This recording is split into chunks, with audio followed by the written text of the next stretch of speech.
রাসূল তখন একটা কথা বলেছেন, শোনো, আফসোস করবা না, দুঃখ করবা না, আল্লাহ যাকে যেই পর্যায়ে রেখেছেন সেটার উপরেই তুমি শুকরিয়া আদায় করো।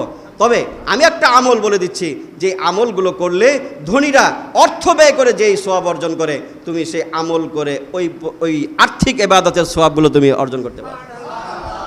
একেবারে সহজ। কি?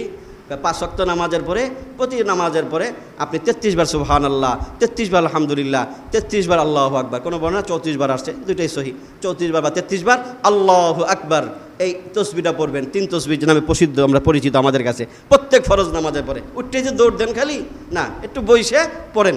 33 বার সুবহানাল্লাহ, 33 বার আলহামদুলিল্লাহ, 33 বার আল্লাহু আকবার। রাসূল সহিহ হাদিসে বলেছেন, এই আমল যারা করবে, আর্থিক ইবাদত, হজ, কুরবানি, যাকাত, যে অর্থের দান সদকা, যে ইবাদতগুলো তোমরা করতে পারো না, এই তসবিহগুলোর বদৌলতে আল্লাহ পাক তোমাদেরকে সেই ইবাদতের সওয়াব দিবেন।